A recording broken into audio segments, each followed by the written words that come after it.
Pinupuri ka namin dakilang Diyos at pinapasalamatan ngayong gabi. Mayroon kaming panahon at oras para dumako sa punong panalangin. Salamat sa imbiyaya gabay sa bawat sambayan ng First Baptist Manila, sa bawat kapatid na nakaugnay sa iyo pong ministeryo para sa punong panalangin. Pagpalain kami at bigyan ng kaalaman, talino sa iyong salita at sa aming pag-ugnay sa Ama sa panalangin. Sa pangalan ni Kristo, namin Diyos, tagapagligtas to, aming dalangin sa gabay kapangyarihan ng Banal na Espiritu.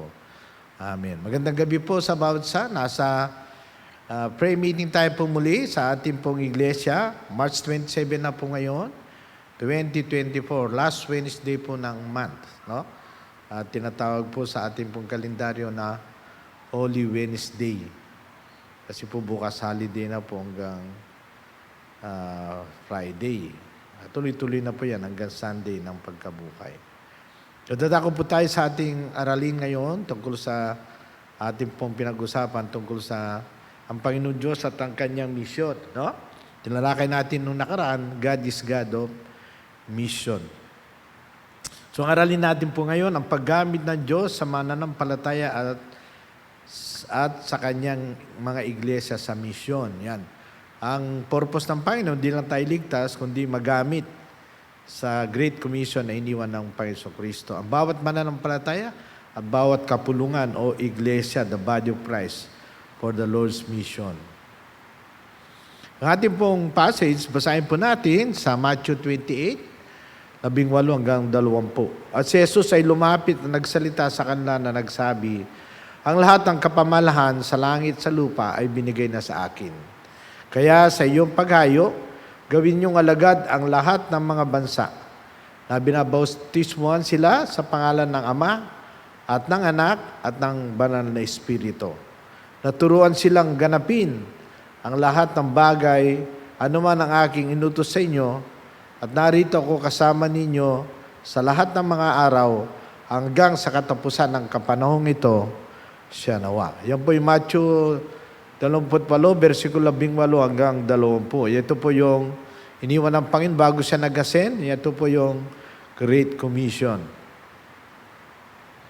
Sa ating pong pasimula, ang versikulo ginamit po ni David Livingstone na pinangwakan nang siya nag-mission sa Africa.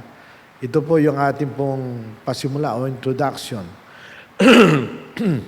Nang si David Livingstone ay nagsalita sa Universidad ng Glasgow ng December 1896, ito ang sabi niya, gusto ba ninyong malaman kung anong nagpalakas ng aking loob sa pananatili ko sa Afrika? Sa mahabang panahon na malayo sa aking bayan at mga mahal sa buhay, lugar na hindi ko maintindihan ang kanilang salita, na ang mga tao ay mababangis at malayo ang loob sa mga estranghero na katulad ko. Sa isang lugar na puno ng panganib sa araw at gabi at hindi mo tiyak ang iyong buhay. Itong pangako ng Panginoon Jesucristo sa Biblia, narito ako'y kasama ninyo sa lahat ng araw hanggang sa katapusan ng kapanahonan to siya nawa. Yan po yung last verse po ng Matthew 20, verse 20, no? Yan ang pinangawakan ni David Livingstone na siya nag-mission sa lugar po ng Africa.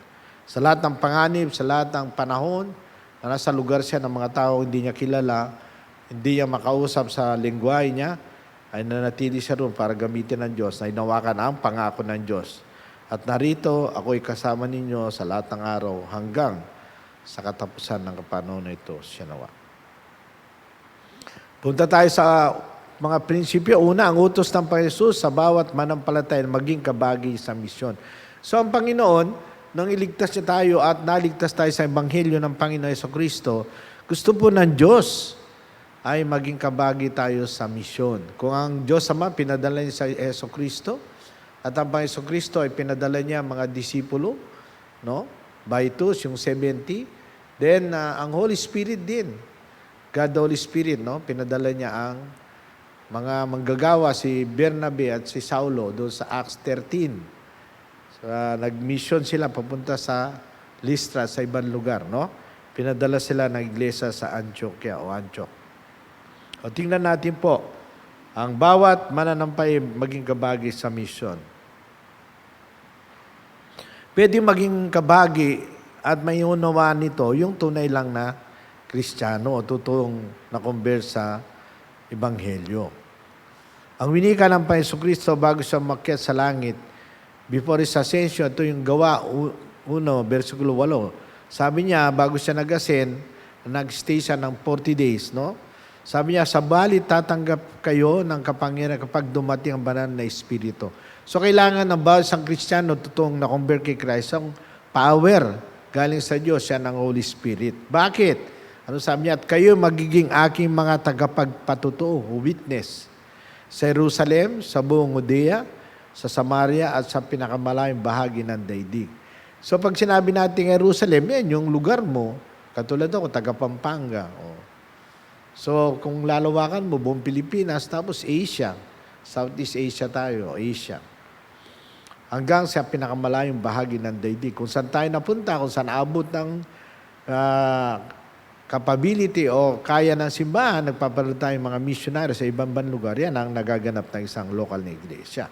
Siya nagsisimula yan sa mananampalataya na naligtas. Na magpayag Ebanghelyo bawat tunay na Kristiyano. Ang payag na Apostol Pablo, hindi dapat natin ikahiya ang Ebanghelyo katulad ng kanyang paninindigan. Kaya kung ang totoong Kristiyano ay manindigan siya, hindi niya ikahiya. Talaga iti-take niya about opportunity to share the gospel. No? Romans chapter 1, verse 16, Roma 1, versikulo 16, sapagkat hindi ko kinaya ang Ebanghelyo ni Kristo. Dahil ito ang kapangyarihan ng Diyos sa ikaliligtas ng bawat siyang sumampalatay. Una sa mga Hudyo at gayon din sa mga Grego. Kaya kung ipagkakait natin at hindi natin babanggitin o isasalaysay ang Ebanghelyo ng Panginoon, walang maliligtas. Kasi minsan, madalas tayong makipagkwento sa ating unsaved loved ones, friends, and relatives, kung ano-anong kwento natin na madaming bagay. Minsan, politiko, minsan nangyayari sa bansa natin, minsan yung kahirapan, minsan ekonomiya, minsan mga sakit. Pero napakalaga sa isang mahal natin sa buhay, hindi natin nababanggit. It's supposed to be. Kailangan natin banggitin. Lalo na po ngayon na pinagdidiwang ang mahal na araw. Ngayon po, kailangan. No? Kaya sabi ni Pablo yan, sa mga Hudyo at gayon din sa mga Grego, sa lahat ng uri ng tao, sa lahat ng lipunan, kung saan tayo mapunta, mapadakol, sa lahat ng ating mahal sa buhay, lalaki man, babae, matanda, bata, lahat ng pwedeng umunawa ay kailangan natin bahaginan, wag natin itong kaya. Dapat nating panindigan ang katotohanan na nagdala sa atin ng buhay na walang ganat kaligtasan. Na magpahing Ebanghelyo ng bawat tunay na Kristiyano, ang paghayo ni Felipe upang baginan ang eunuch na taga-Ethiopia. Ito po sa history ng church, sa Book of Acts, makita natin to si Philip, no? ay ginamit siya ng Panginoon para ipangaral ang Ebanghelyo ng Panginoon Kristo. At habang sila ay nasa daan, nakarating sila sa dako may tubig, ay umpisa natin po. Pagkatapos nito, binuka ni Felipe ang kanyang bibig at simula sa kasulatan, ito'y pinangalan ang Ebanghelyo ni Jesus sa kanya. At habang sila ay nasa daan, nakarating sila sa dako may tubig at sinabi ng kapon o yunok, tingnan mo, may tubig. Ano ang umadlang upang ako'y mabautisman? Ngunit sinabi ni Felipe, kung sumasampalataya ka ng buong puso ay maaari kang bautismuhan. At sa'y sumagot sinabi, sumasampalataya ko na si Jesus o si Jesus Kristo ay anak ng Diyos. Kaya inutos niya na patigilan ng karwahe at ang yunok ang yunok o ang kapon, siya ay kanyang binautisman. So makita natin dito, dahil sa pagsaysay ni Felipe sa yunok o sa kapon na taga-Ethiopia, no? Ay naunawa niya Ebanghelyo at nang nasa siyang sumunod sa tubig ng bautismo. Of course, mostly sa atin po nasyera ng gospel o napatutuan ng Ebanghelyo na nanampalataya talagang susunod yan sa tubig ng bautismo. Nandun na yung puso na kinilala nila ang pagliligtas ng Panginoon Kristo. Ang habag, pag-ibig at biyaya ng Diyos. No? Kaya mahalaga po yan. Makita natin yung resulta ng faith ng yunok ay nagkaroon na rin siya ng water baptism. Mga tanong at hamon sa ating panahon. Ito po yung dapat natin makita sa ating pong aralin ngayong gabi. Naunawaan mo ba ang Diyos ay Diyos ng misyon? Yan po una Kasi kung di natin po makita yan, tayo rin walang pasanin o burden sa misyon. Pangalawa, ang puso mo ba ay katulad ng puso ng Panginoon Jesus na gusto niyang maligtas ang mga tao sa kasalanan at katulan sa impyerno? Yan po yung pinting ng puso ng Panginoon. He want to save the lost. No? At yan dapat po atin makita kasi naghintay ang hell to everyone that forget God and did not know the gospel of Christ.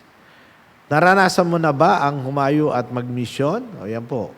Sana may involve po tayo, no? Makaranas tayo, makasama tayo.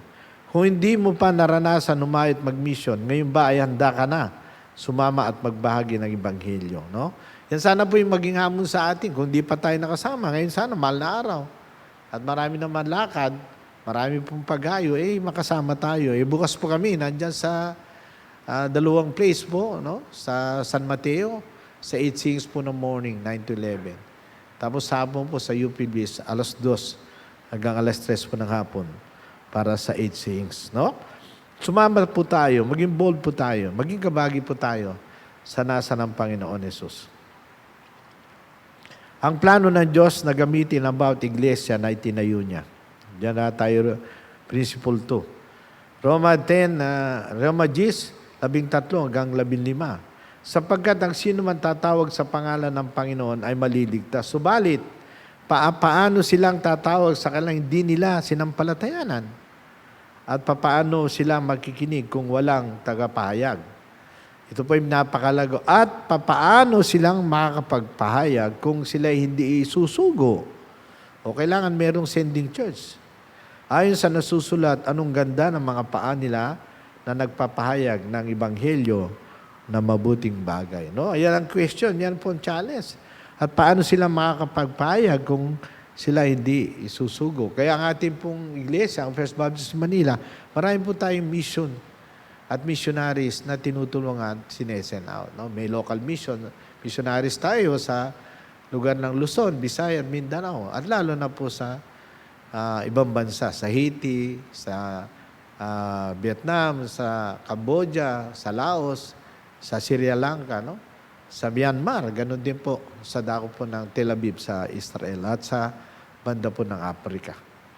Yang kailangan po kasi ay matupad natin, masunod at may pahayag ang naisin ng Panginoon Kristo. Kaya po siya binigay niya ang buhay niya para magligtas sa mga makasalanan na inatulan patungo sa impyerno o sa kaparusahan habang buhay.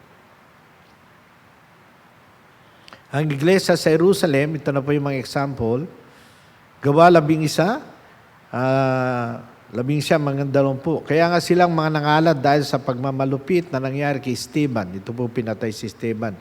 Nagkaroon ng persecution sa Jerusalem. Ay naglakbay hanggang Phoenicia, sa Cyprus at sa Antioquia na walang sino man pinagsalaysay ng salita ng Diyos maliban sa mga Hudyo lamang. Ngunit ilan sa kanilang mga lalaki nagmula sa Cyprus at Cyrene na ang mga ito'y dumating sa Antioquia, sila'y nagsalita sa mga Helenista, mga Grego po yan, na pinangaral ang Banghelyo ng Panginoon Jesus. At ang kamay ng Panginoon ay sumakanila at ang malaking bilang ng mga sumampalataya ay bumaling patungo sa Panginoon. No? So kabila na may persecution, nagpatuloy po yung church ng Jerusalem, nag-share ang gospel. Nag-mission sila sa ibang lugar dahil sa persecution. At ang ulat patungkol sa kanila ay nakarating sa pandinig ng iglesia na nasa Jerusalem o nalaman ng church sa Jerusalem. Kaya sinugo nila si Bernabe upang pumunta hanggang sa Antioquia. So, ang isang misyonaryo ng iglesia sa Jerusalem na malaman lang may grupo doon, dahil sa pangangaral din ng mga nanampalataya, ay pinadala nila para malagaan yung mananampalataya sa Antioquia at magkaroon ng isang mission ang iglesia sa Jerusalem. So, yan po yung karanasan ng early church. Now, ang iglesia ng Antioquia naman, nung nag-independent na, tumatag na, may mga elders at leaders na, sila naman ang nagpadala ngayon. Gawa 13, versikulo 1 hanggang 4, naruroon ang iglesia na sa Antioquia, ang ilang mga propeta at mga guro, katulad ni Bernabe, ni Simeon na tinawag Negro, ni Lucio na taga Cyrene, ni Manaen na kinakapatid ni Herodes na tetrarka, at si Saulo. At habang sila'y naglilingkod sa Panginoon, nag-aayuno, sinabi ng banal na Espiritu, ibukod nga ninyo sa akin si Bernabe at Saulo para sa gawain kung saan ay tinawag ko na. Pagkatapos nga nilang nag-ayuno, nanalangin, ipinatong kanilang mga kamay kina Bernabe at Saulo. Sila ay kanilang pinahayo. Pagkatapos nga silang isunugo ng banal na Espiritu, sila ay lumusong sa Seleucia at mula roon ay nagayag sila patungo sa Cyprus. Ayan po yung dalawang missionary naman ng Antioch Church. Ang pinadala nila ay si Bernabe at si Saulo. Ayan si Paul at saka si Barnabas. Sila naman ang pinadala sa lugar ng Europe. No? Ayan sa Antioch. Ang Antioch po yan ay banda po yan Turkey. Punta tayo sa pangatlo po. Ang pintig ng puso ng mga missionary sa mission ng Diyos. Malaga po na yung mga manggagawa na nagmi-mission ay talagang may puso sila sa gawain.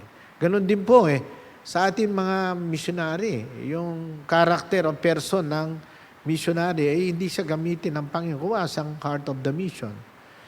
Ang pangaral niya sa Jerusalem sa araw ng Pentecoste, ito po si Pedro.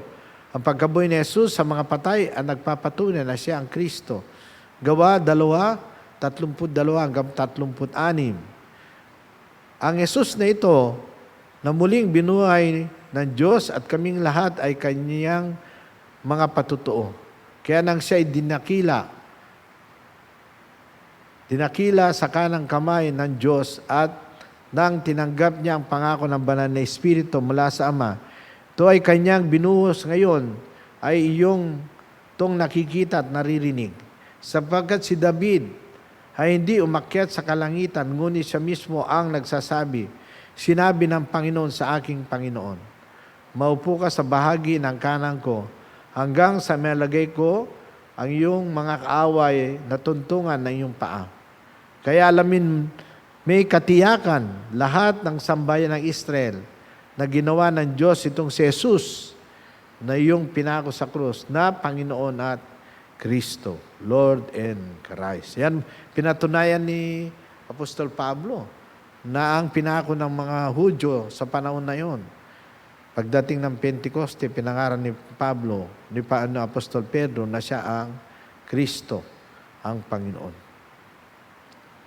Okay, sa panahon ni Bernabe, nang siya mapunta naman sa iglesia ng Antioquia, pinadala ng iglesia ng Jerusalem sa Antioquia, ito ang kanyang sinabi. Sa Gawa 11:22 hanggang 24. Ang ulat patungkol sa kanila ay nakarating sa pandinig ng iglesia na sa Jerusalem. Kaya sinugo nila sa Bernabe upang pumunta hanggang sa Antioquia. At tingnan natin po yung pinting ng puso niya. Nang siya'y dumating at nakita niya ang biyaya ng Diyos, siya'y nagalak at sinamo niya sa kanilang lahat na manatili sila sa Panginoon. Ayon sa kapasyan ng kanilang puso. Inamon niya sila, challenge niya sila, in-encourage niya sila. Sapagkat sila ay mabuting tao, yan yung katangian niya, at puspos ng banal na espiritu at ng pananampalataya. Ano yung kanyang tatlong katangian? Mabuting tao, puspos ng banal na espiritu, at puspos ng pananampalataya. Ano ang naging resulta? At ang lubhang napakaraming tao ay naidagdag sa Panginoon. Siyempre, ang Panginoon nagdadagdag. Kaya mahalaga ang pintig ng puso ng misyonaryo kung paano siya naglilingkod sa gawain ng Panginoon. Meron tinatawag zealous heart. No? May jealousy. At talagang mainit, sabik, pagpagamit at dalhin ang Ebanghelyo sa mga taong naliligaw to the lost sheep. Punta tayo kay Apostol Pablo sa Epeso. Sa iglesia ng Epeso. Gawa 20, versikulo 17 hanggang 21 at 31. At mula sa Milito, nagsugo siya sa Epeso at pinatawag ang mga matatanda sa iglesia.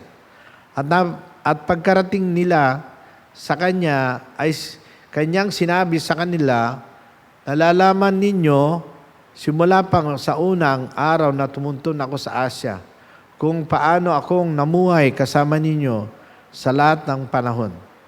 Ako ay naglingkod sa Panginoon na buong pagpapakumbaba. Tingnan yung katangian niya, no? With all humility. At maraming luha.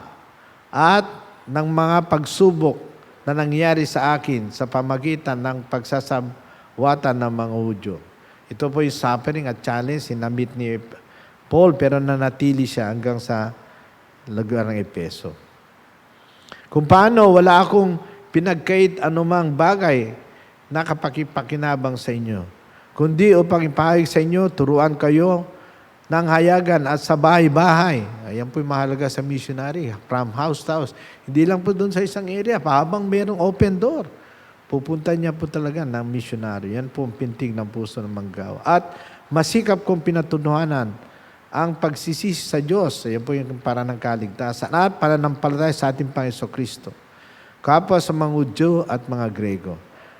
Dahil dito, magbantay kayo at alalanin ninyo na sa loob ng 3 taon, 3 years, sa gabi at araw, hindi ako tumigil sa pagbibigay pabala sa bawat isa na may mga luha. Ayan talagang grabe yung pagmamahal ng Apostol Pablo sa gawain ng Panginoon, sa mga kalula, sa mga taong maligtas, no?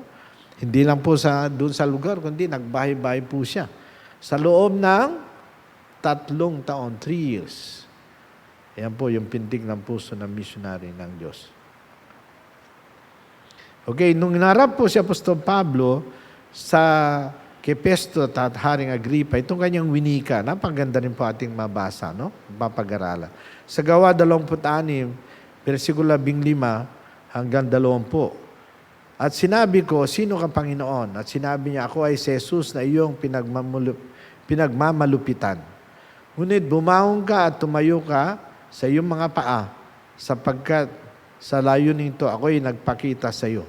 Ito yung encounter ni Apostol Pablo sa Panginoon Kristo sa Damasco.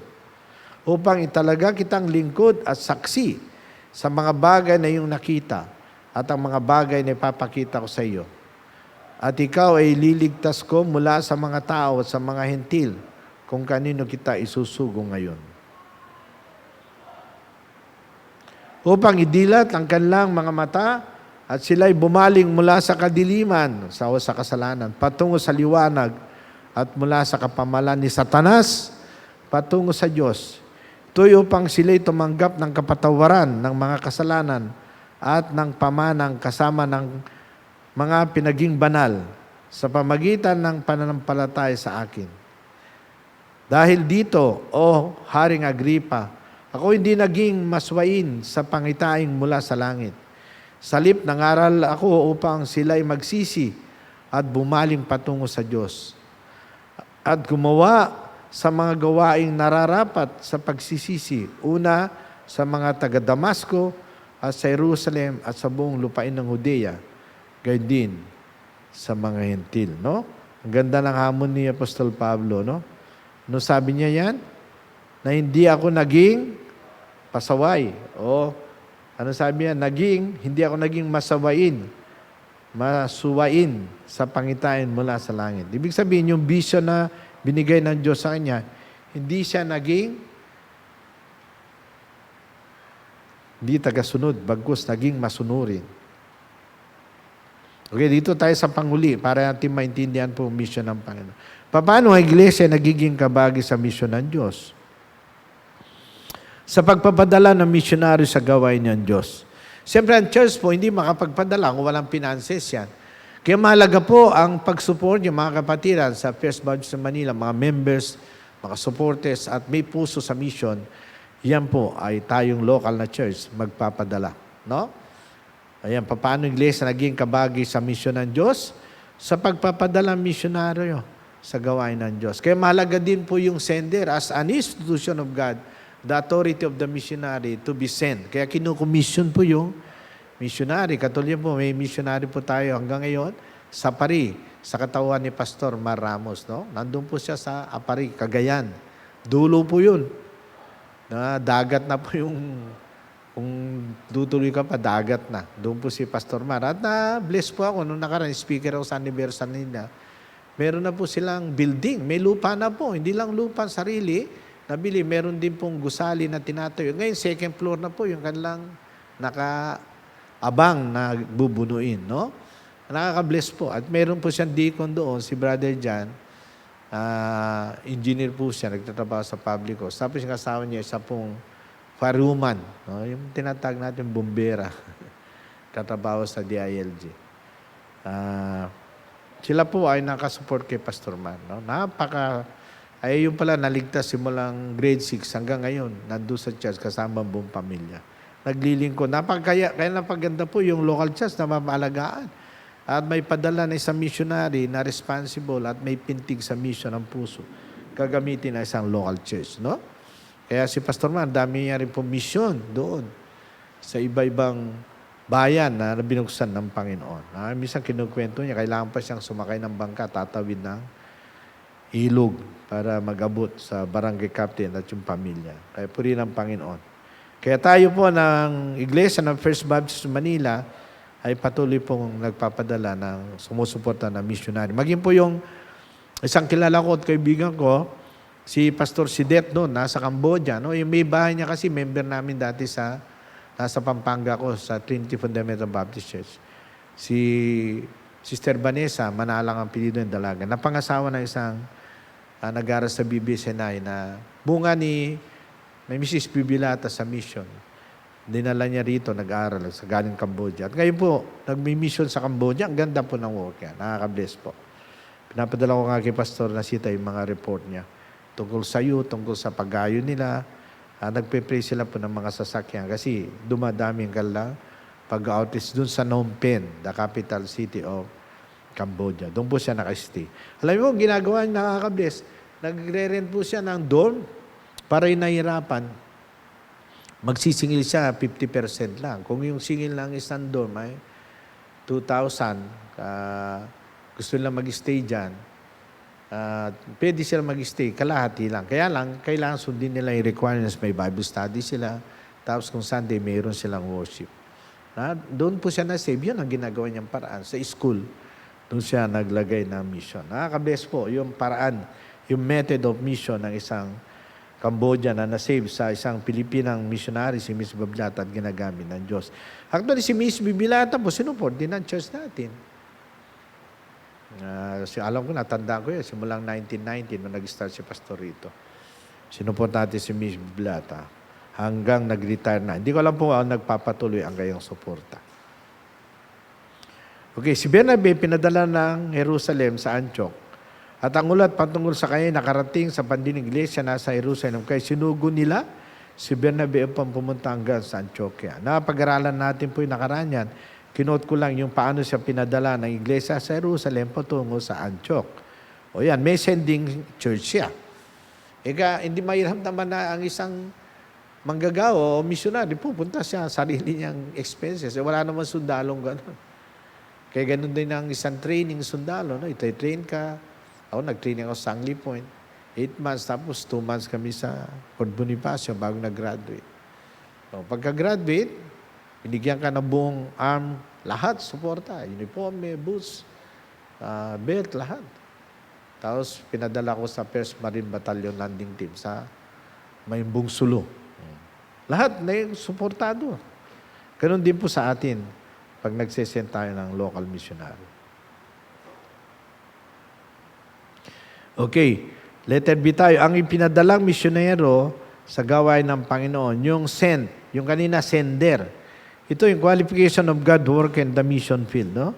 Mapansin natin dyan, yung binanggit ko kanina, ang qualification po ni Bernabe o si Barnabas, no?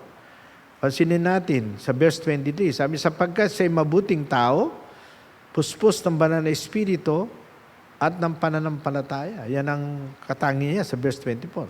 Sapagkat siya'y mabuting tao, good man, filled with the Holy Spirit and full of faith. Oh. Kaya ang resulta, ang mga lubang napakaraming tao na idagdag sa Panginoon. Yun yung sender, ay yung send. Yung qualification ng sinend o yung missionary. Yung kanina ay yung sender, yung church, yung local church, katulad sa atin.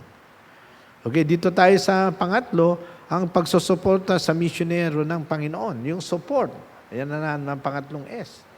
Siyempre, kailangan po ng suporta. Yung katulad Macedonia, sabi niya dito ni Paul, 2 Corinthians 8, 1-3. Ngunit mga kapatid, pinaunawa namin sa inyo ang biyaya ng Diyos ay pinagkaloob sa mga iglesia sa Macedonia na kung paano sa maraming pagsubok ng kahirapan ang pag-umapaw na kanilang kagalakan at kanilang matinding karukan ay lalong nag-umapaw sa kayaman ng kanilang pagbibigay sapagkat aking pinatutuanan na sila lalong nagkusa ayon sa kanilang kakayahan at higit pa sa kanilang kakayahan. Ayan ang church sa binanggit po sa Macedonia. Kahit na mahirap sila, lalo sila nagbibigay.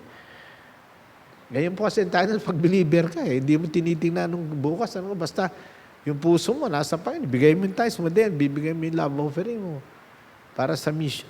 Nandiyon po yung faith promise mo. Masaya po talaga ang maging bahagi sa mission ng Panginoon. Hindi mo masukat na katuwaan sa puso mo na nilagay ng Diyos. Yung housing, kailangan po yan kung saan makatira yung missionary o pastor. Yung water niya at electricity. Ako nung pinadala niya na Pastor Nasita sa Paniki, naghihirap akong maghanap ng bahay. Sa biyaya ng Panginoon, nakahanap ako. Tapos yung katapat kong bahay sa isang apartment, na-save. Ayan po yung Carino family, si Nanay Guding. At yung isang panganay na anak po nila dito, nag-aaral si Jing Carino. Okay, mahalaga po yung tiraan. Siyempre, yung influensya mo, kung saan ka nakatira, nandun po yan. Yung budget as their financial support for daily consumption, siyempre, yung pagkain po. Kung lalo kung may anak, naggagatas pa. Tapos, the worker, conference, continuing education, seminar. Kailangan niya po rin, suporta po, yung transportation at pagpunta sa mga gawain. Okay, then lastly, pangapat, yung ang pagantabi sa misyonaryo, yung supervision. Ito po yung administrative care ng Mother Church. Evaluation of the field of the worker. Mayroon kasi mga isang pastor o missionary, hindi nakakaintindi sa mission. Mag-start ng mission, nilagay niya yung mission doon. Kung saan, ang daming kulto, tabi-tabi pa. Kaya naalala ko, pinapunta ko ni Pastor Nasita sa Kapas. Sabi niya, Pastor Rene, evaluate mo nga yung work doon kung saan nilipat. Saan nilipat ng ating misyonaryo? Naku, nilipat pa naman. Merong iglesia rito, may Jehovah's Witness doon, may Adventist doon. Sabi ni Pastor, pinapasara na. Sabi niya, Pastor Rene, anong recommendation mo? Sabi kay Pastor Nasita, Pastor, ilipat natin sa Camp O'Donnell. Yun, nilipat namin. Naging maganda yung resulta. Kasi bagong nalahar sila, nalipat po sila doon. Sa O'Donnell, yung mga narahalo sa Concepcion. Kaya open sila, makinig sa salita ng Diyos. Maraming nasib. Yan. So, kailangan yung supervision. Yan ang administrative care. Hindi pinadala ang missionary doon. Wala na ka ng kuhan. Maliban na lang sa ibang bansa yan. Pero yung mga ibang churches, dahil may kakayan siya, pinupunta nila missionary na, kahit sa Middle East pa yan. Pinupunta nila, no? Kaya kailangan natin po evaluation yung worker at saka yung field niya. Matulungan siya. Number 2, saturation drive on the barangays of the town. Yan. Nung pinunta na ako ni na Pastor Ephraim sa Paniki, kasama yung mga anak ni Pastor Nasita, DBBS, tapos nag-house to house kami. Saturation drive sa mga barangay. Nung abogado, doon ang chapel ngayon. Dati po sinasabayan yung house church, nasa Clark Street. No?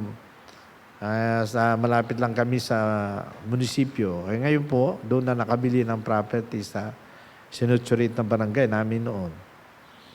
Visiting, praying, encouraging the missionary. Malaga din po yan. Kahit once a year, every 2 years, mapasyalan po. Meron pong team ng sasakyan sana. May mission sasakyan tayo. Magpunta doon sa missionary. May pag-pray siya, may encourage. At maka-fellowship yung family niya.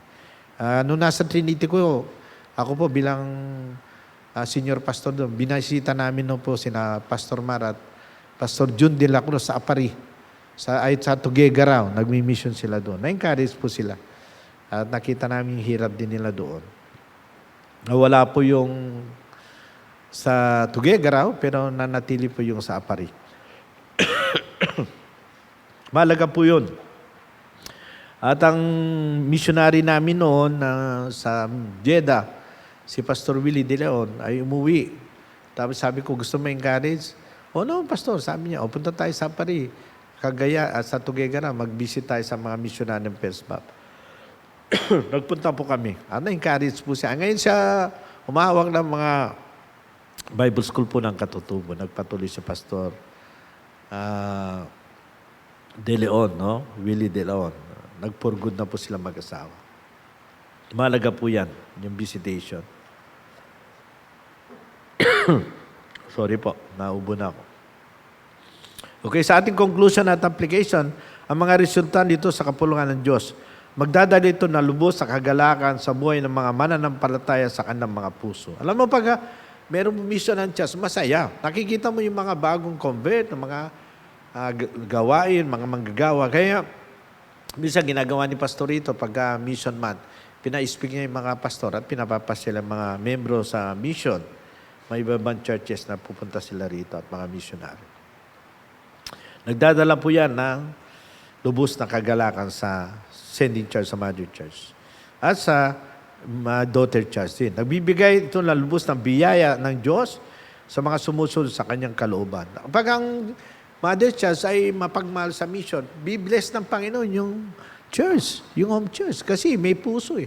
So bubuhos ng Panginoon pagpapala niya dyan. Para lalong lumawak ang gawain ng Panginoon ay financially at ini-establish ng Panginoon din spiritually yung church at financially bless yung mga member. Lalo yung mga may puso mag-support. No? Makita niyo po ang family. Masaya sila at pinagpapala sa Panginoon. Nakita ang biyaya ng Panginoon, lubos-lubos at sapat-sapat na bumubuhos. Number 3, nagdadala ito ng lubos na kagalakan na makita yung mga bagong mananampalataya na ligtas sa Ebanghelyo. Kami po, tuwan-tuwa doon sa Panigi kasi nung nakaraan po anniversary ng church, dumalo po yung 20 plus na member po doon sa mission sa Mungkada. No? Mga Domingo fan, nag-attend po sila. Tuwan-tuwa po kami. Actually, si Kapitan na IB, in-import namin magtugtog noon. Ng anniversary. Nagita nga niya, ang saya. Mga bagong naligtas doon sa mission po ng Panginoon. Partner po tayo ng First Baptist at saka ng FBC Panigi doon sa Mungkada Mission. Pagkita mo po sila na bagong mga mananampalataya. Lastly, nagdadala ito ng katuparan sa kongregasyon ng Diyos na maging kabahagi sila sa Great Commission ng Panginoon Jesus. No?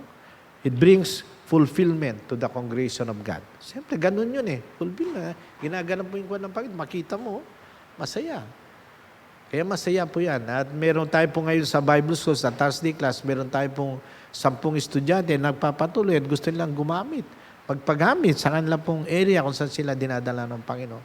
Kaya maging po yung mission po ng Panginoon na binuksan dyan sa San Mateo, no? Bukas, meron pong 8 sayings doon. Kasama ko sina Pastor Bong, Pastor Jess, Pastor Nestor, yan po. Sina Alan, Brother Alan. Brother Bart, tsaka si Brother Edwin. Kaya salamat sa mga kaluluwa na nagpapagamit. Kasama rin namin dyan sa team, sina Pastor Boyd Rosolo, sila naman ni na Pastor Jay, pupunta naman sa Dako ng Laguna. Salamat sa ginagawa ng Diyos natin makita na siya ang ating sinusundan, sinusubaybayan, pinaglilingkuran sa kanya pong gawain mission. Purihin po ang Panginoon. Magandang gabi po. Balayan tayo po ng Panginoon. Dadako po tayo sa ating pananalangin sa oras pong ito. Manalangin po tayo para sa iglesia at sa ating pong bansa. Dakilang Ama, Diyos na makapangyarihan sa lahat, Diyos ni Abraham, ni Isaac, ni Jacob, Diyos ng aming mga ninuno. Patuloy kami dumudulong, nagpapasalamat. Siya yung biyaya, pagmamahal, gabay, at kabagan sa iglesia ng First Baptist Manila, paano pinapangunaan. Ang aming mga manggagawa, lalo na sa leaders ni Pastor Emis Nasita at ang administrative board. Salamat sa kanilang buhay, salamat sa kanilang talento, sa kanilang spiritual gifts at wisdom na binibigyan nyo knowledge to lead this church. Kayo rin po patuloy magpala sa mga activity ng iglesia, maging ito pong darating na Lenten season na mayroon pong 8 sayings sa Thursday at Friday, Panginoon.